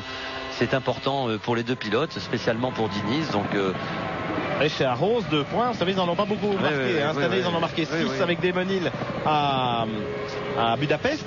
Et puis un petit point avec la 6e place de Hill à Silverstone. Regardez une 5e place pour Diniz. L'entrée en cours de la Prost est impressionnante. Petite erreur là de Diniz. Est-ce que Olivier va profiter? Non. Eh bien, pendant qu'on suit la bagarre pour la 5e place, Diniz, Panis et Herbert, eh bien, je vous demande qui est en tête de ce Grand Prix, qui sont les 3 premiers.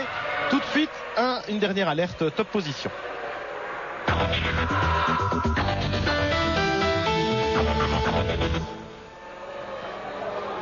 36-15 côté F1.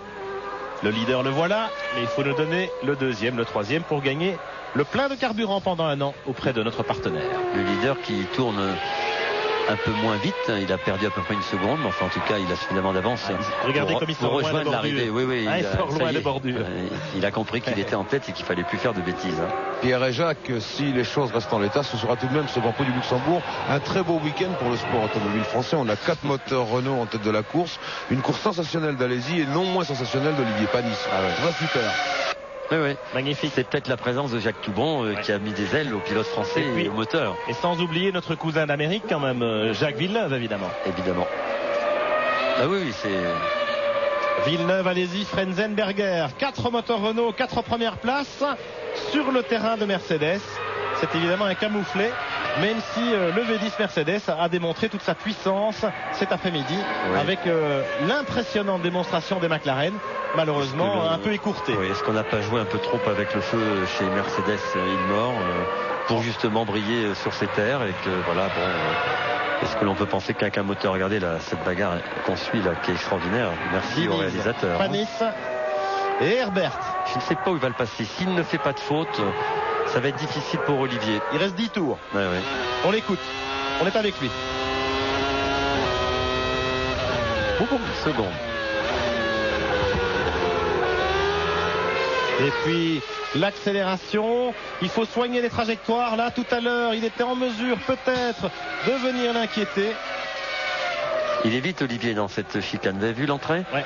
Là il y a une possibilité là, mais c'est un peu trop court. Les freinages sont définitivement trop puis courts. on rentre dans ces courbes en troisième ou seconde suivant les rapports qu'on a, mais on est l'ordre de 130 à l'heure et c'est 140 à l'heure, c'est difficile de doubler. De faire la différence. Oui, faire la différence. Alors là, c'est la grande ligne droite. On n'est plus avec eux. On revient avec le trio en bagarre pour la deuxième place dans l'ordre Alesi, Frenzen, Berger. C'est marrant parce que l'écart se maintient depuis tout à l'heure. Ils sont, regardez ils sont ensemble, mais il y a quand même une trentaine de mètres entre chaque pilote et ils ont du mal à combler. Les pilotes tournent. Jean Alesi en tout cas fait une course sensationnelle. Il vient de tourner en 1:20.527, c'est-à-dire une seconde plus vite que Villeneuve. Et il se maintient bien, 1 seconde et demie devant Frenzen. Frenzen, c'est quand même une Williams Renault. C'est quand même un Allemand sur son terrain. Eh bien, Jean, allez-y, ça ne m'impressionne pas. Ils sont 1 seconde et demie chacun. Frenzen possède 1 seconde 4 maintenant sur Berger et ces 3 pilotes tournent dans les mêmes temps. Donc c'est ce qui explique qu'ils ont beaucoup de mal à se rapprocher les uns des autres. Mais c'est pas fini. Allez-y, Frenzen, Berger. 1 seconde 6 d'écart à l'avantage de l'Avignonnais en deuxième position. Ça attaque derrière. Et Jacques, vous me faisiez une réflexion tout à l'heure à propos du moral de Jean Alesi. Depuis qu'il sait qu'il quitte Benetton la saison prochaine et qu'il a signé chez Sauber, il est beaucoup plus décontracté, Jean Alesi. On le constate dans les rapports je crois qu'il humains, dans les rapports sociaux. Je crois qu'il est très heureux parce qu'on a fait appel à lui. On voulait avoir Jean Alesi chez Sauber. On lui a demandé de venir. On va le payer évidemment très bien. Mais on avait envie de l'avoir et je crois que Jean, c'est primordial pour lui de sentir qu'on l'aime. Il a besoin d'être entouré et là je crois qu'il va rentrer dans une équipe qui est connue d'ailleurs pour ça, où on fait, vous vous souvenez ce qui s'est passé avec Herbert, on a gardé Herbert, avec Wendlinger, voilà, Peter Sauber est un homme très affable et un garçon vraiment très humain et je crois que Alesi va, espérons-le, encore dévoiler son talent comme j'ai pas trouvé le mot. S'épanouir, voilà, encore un peu plus au contact au-delà de cette écurie, voilà, au-delà des Alpes et on lui souhaite. Évidemment, Sauber, Petronas, ils ont encore du boulot. C'est pas une écurie de pointe, mais avec l'expérience d'Alesi, avec celle de Johnny Herbert aussi, et les moyens financiers de plus en plus importants dont ils disposent, notamment grâce au pétrolier malais, Petronas, qui finance les moteurs Ferrari.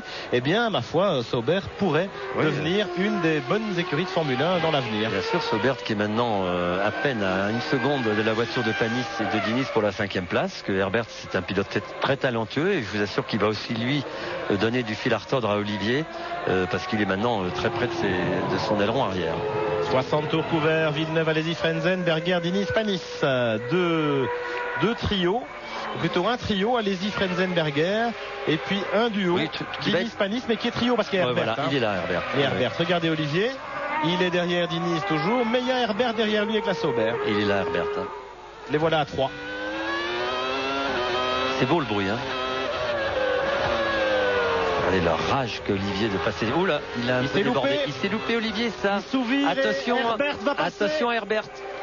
Non. Non, il est loin, il est loin. Il y a un petit sous-virage. C'est vrai que en fin de course, c'est pas facile. Hein. Non, et puis vous savez, il essaye de freiner le plus tard possible pour se rapprocher de son adversaire. Et puis bon, quand on freine tard, regardez l'image. Hein. Il a un petit peu perdu le contact, mais ça revient. Heureusement, Herbert n'a pas pu en profiter. Regardez. Symboliquement, c'est quand même sympa qu'Olivier marque un point aujourd'hui, au moins un point. Il le mérite amplement. Et puis vu la hargne et puis déploie et les freinages fougueux d'Olivier, regardez, on peut penser que ça va, il a de la force dans la jambe, moi, je peux vous le dire. Il faut quand même appuyer sur la pédale de frein là. Le S là en quatrième. Boum. Regardez, c'est presque à fond, on lève un peu le pied. Cinquième. Mais ça passe pas.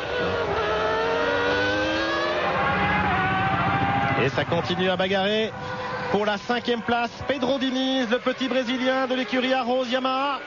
Le pilote payant, celui qui avait cette réputation de fils à papa du pilote le plus riche du paddock, eh bien il gagne ses lettres de noblesse cette année chez Arrows. C'était l'équipier d'Olivier Panis la saison dernière chez Ligier. Vous l'avez bien côtoyé, Jacques. Et ma foi, Diniz progresse. Alors il suffit pas d'avoir de l'argent ou d'être fils à papa pour courir en F1. Pour atteindre ce niveau-là, pour marquer des points au championnat du monde, il faut aussi avoir un véritable talent et surtout être très travailleur, ce qui est le cas de Pedro. Absolument. Et regardez, Olivier derrière commence à allumer un peu trop ses roues avant, je pense. Et j'espère que ça va pas détériorer son pneu, et ce qui pourrait lui provoquer quelques problèmes, parce qu'il reste encore 6 tours à parcourir. Et regardez... en tout cas, je peux vous dire qu'il avait envie de conduire, Olivier.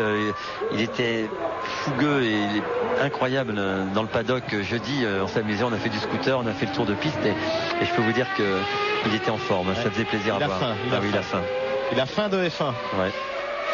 Frank Williams, là, il n'en revient pas parce que c'est quand même une journée extraordinaire pour lui. Au championnat du monde des constructeurs, on peut déjà considérer que c'est acquis, même si dans les chiffres mathématiquement ce sera peut-être pas joué ce soir, mais enfin en faisant le plein de points 1er et 3e, Villeneuve et Frenzen, ils ont 12 points d'avance sur Ferrari aujourd'hui.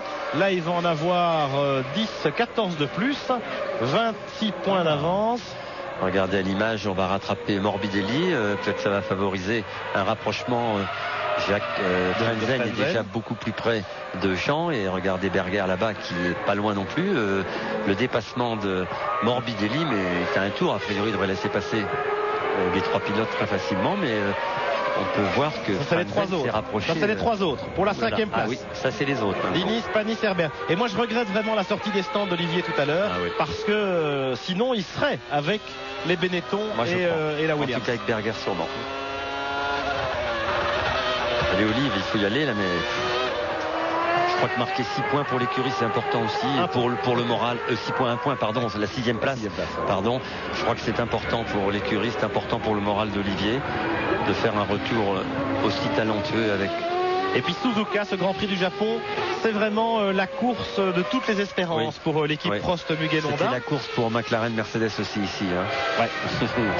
La course à domicile pour Mugen Honda et surtout pour le manufacturier de pneus Bridgestone qui prépare, qui fourbit ses armes pour Suzuka, le circuit d'essai habituel des ingénieurs japonais. Et en principe, on devrait avoir une grosse différence entre les performances des pneumatiques Goodyear et Bridgestone. Actuellement, c'est Goodyear qui a l'avantage sur les circuits européens. Mais au Japon, il n'est pas impossible que Bridgestone inverse la tendance. En tout cas, ils prendront certainement quelques risques. J'espère pas trop. C'est la même chose pour Mugen. Espérons qu'ils ne vont pas essayer d'en faire trop. Ce qui a été un peu le cas aujourd'hui, on pourrait le dire, de McLaren et de Mercedes. Bon, on a brillé, on est en pole position et tout. Mais le disait très justement Ron Dennis avant le départ de la course. Là, quand on veut gagner, il faut finir les courses. Avant de vouloir gagner, il faut d'abord terminer. Voilà. Diniz, Panis, Herbert. Roue dans roue. Et ils sont jamais qu'à 44 secondes de Villeneuve, après 67 tours de course, 63. On est à 4 tours, même pas 3 tours de l'arrivée. Et il y a encore une voiture à doubler devant eux. C'est une Tyrrell. Peut-être un petit espoir pour Olivier, qui sait, il reste 4 tours à couvrir. En tout cas, Villeneuve lui est royal. Regardez comme il sort loin de la bordure. D'habitude, ils sont 4 roues sur la bordure là-bas. Et Villeneuve, il a gentiment laissé filer une seconde au tour. Là, il a plus que 20 secondes d'avance sur Alési, mais à 3 tours de l'arrivée. Vous avez vu, il y a aussi Damon Hill qui pointe en 8e position. Il est seulement à 4 secondes du groupe pour la 5e place de son coéquipier Diniz. Hill, il serait aussi en bagarre là avec les moteurs Renault, parce que Damon, souvenez-vous de son arrêt au stand, il s'est éternisé avec ce problème d'embrayage. 20 et quelques secondes, je ne sais plus combien, mais il a perdu beaucoup de temps. Il serait même peut-être devant ses hommes. Oui, tout à fait. Il aurait pu prétendre au podium aujourd'hui. Parce qu'il a été énormément gêné aussi, vous vous souvenez, par Barrichello en début de course. Et c'est vrai qu'il avait une chance aujourd'hui de pouvoir attaquer Berger et Frentzen et Alési pour le podium, certainement. Oula. Et on revient sur Panis.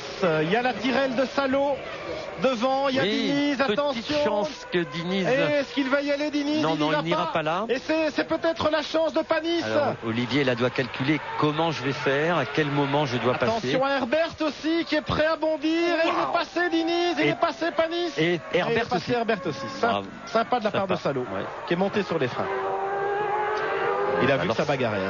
Oui, il a vu arriver le groupe de fous furieux derrière. Il s'est dit là, faut que je m'en aille parce que qu'est-ce que je vais avoir comme reproche. Regardez Villeneuve, toujours loin des bordures.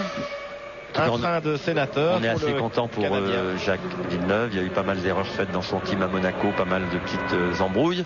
Et de le voir en tête du championnat, il était favori. Il va être en tête ce soir du championnat avec 9 points d'avance sur Michael Schumacher. Moi je trouve ça intéressant. Et puis pour la dernière saison officielle de Renault en Formule 1, la démonstration est quand même faite avec ce quartet dans l'ordre. Williams, Benetton, Villeneuve, Alési, Frentzen, Berger. C'est une formidable performance pour Renault, alors que nous sommes à 2 grands prix du terme de cette épopée, les 20 ans de Renault en Formule 1, qui seront dignement fêtés à Jerez lors du Grand Prix d'Europe, le dernier Grand Prix de la saison. Et évidemment, avec un titre de champion du monde des constructeurs, on peut considérer qu'il est déjà dans la poche de l'équipe Williams-Renault. Le titre des pilotes, Schumacher va certainement encore se battre. En tout cas, on est content pour Alési, qui était pas en très bonne position sur la grille de départ. Un très très bon départ suite à l'incident du départ. Une très bonne position dès le début de course. Et quand Jean est en position, vous avez vu, il n'y a pas d'erreur. Il a quand même du talent. Il sait où il en est. Il a de l'expérience. Je pense que c'est une très bonne recrue pour l'équipe Sauber. Je suis content parce que Herbert a du mal à suivre la cadence d'Olivier. Je ne pense pas qu'il est en mesure de dépasser Olivier. Est-ce que Olivier va tenter une manœuvre quasiment impossible de dépassement de Diniz dans ce dernier tour? Ça m'étonnerait. Je crois qu'il va se satisfaire de ce point qui est très important et qui va redonner le moral à toute cette équipe qui en avait bien besoin, malgré la très belle performance de Jarno Trulli, parce que vous savez, c'est quand on fait la comptabilité à la fin de la saison des points et à la fin d'une course, la 6e place, ça a de l'importance pour tout le monde. Dernier tour, Jacques Villeneuve se rapproche de plus en plus de ce titre mondial, de cette consécration. Parce que ce Grand Prix du Luxembourg restera sans doute comme le tournant du championnat dans ce duel au finish entre Villeneuve et Schumacher. Ce petit point d'écart qui les séparait. Eh bien là, évidemment... Regardez Damon Hill. Damon Hill qui est revenu sur ce peloton. Beau retour du champion du monde en titre. On aurait envie que ça dure encore une dizaine de tours. C'est tellement agréable à regarder. C'est joli de voir toutes ces voitures qui s'attaquent. Et Villeneuve, lui, il préfère que ça s'arrête. Je peux vous dire. Je pense qu'il va être content. Dans peu de secondes, il va être très content. Il doit être à la radio avec son ingénieur Jock Clear. Voilà, il doit être inquiet là, Jacques, en train de décompter ça y est. Les secondes. Regardez. Allez, il peut plus rien lui arriver. Il faut non, avec l'élan, il doit y arriver. Allez, attaque. Regardez chez Williams. Jock Clear, s'il se penche encore, il va tomber sur la piste. Regardez. Ils sont tous à plat. Bravo Jacques Villeneuve. Félicitations Jacques. Williams Renault. Une sensationnelle victoire, une victoire décisive peut-être dans la course au titre de champion du monde. Là aujourd'hui, il savoure cette victoire, ce chaos pour Michael Schumacher et Ferrari. Alési 2e, Frentzen 3e, Berger 4e. Le quartet des moteurs Renault se confirme et bravo à Jean Alési pour cette formidable 2e place. Encore une 2e place, direz-vous. Le pauvre Jean, c'est son 31e ou 32e podium. 6e place, malheureusement. Heureusement pour Jean Alési, regardez. Et Panis derrière Diniz toujours. Chapeau Diniz. Bravo. Pedro Diniz 5e, premier des Bridgestone sur la Rose Yamaha. devant Olivier Panis, Johnny Herbert, Damon Hill. Tout ce beau monde roue dans roue à l'arrivée de ce Grand Prix du Luxembourg de Formule 1. Jacques Villeneuve, le vainqueur. On va les retrouver dans un instant sur le podium du Nürburgring en direct.